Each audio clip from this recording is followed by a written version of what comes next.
се наоѓаме во Скопско Сингели, како што може да забележите и позади мене, значи активно се работи на терен, тешка механизација, багери, камиони го чистат шутот и сметот кој што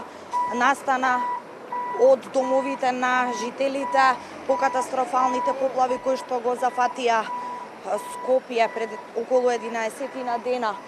Значи, целиот овој шут и смет се собира од домовите на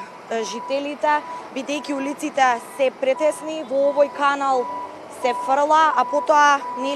екипите за дезинфекција интервенираат, односно го чистат постојано каналот со цел да се спречи ширење на заразни болести. Значи, утрово надлежните се на терен, како што може да се забележи тешка механизација, има на терен се работи активно, исто така тука можам да забележам присутни се армијата на Република Македонија, исто така и полицијата, голем број на волонтери кои што им помагаат на загрозените жители, значи улиците се чистат постојано, поголемиот дел од нив веќе се проодни, како што велат жителите, меѓутоа секако останува уште да се работи, меѓутоа генерално може да се заклучи дека се нормализира состојбата и во Скопско Сингелик. Како што кажав, исто така присутни се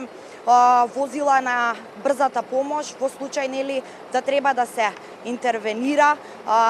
се врши дезинсекција и дезинфекција на домовите. До сега, односно во текот на вчерашниот ден се извршена е дезинфекција на околу 300 куќи тука во Скопско Сингелик, а генерално во сите загрозени подрачја на околу 1300 куќи, меѓутоа секако надлежните активно работат, се чисти теренот. Исто така упатуваат апел до граѓаните да бидат внимателни со хигиената, за да се спречи ширењето на заразни болести, иако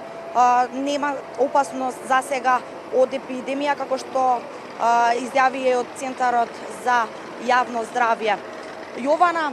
за сега тоа би била сликата од тука од Скопско Сингелик. Како што кажав, активно се работи на терен, присутни се армијата на Република Македонија, надлежните, голем број на волонтери, тешка механизација, постојано ги расчистуваат улиците, шутот и сметот се носат тука во овој канал, како што може да се забележи, потоа тој се чисти.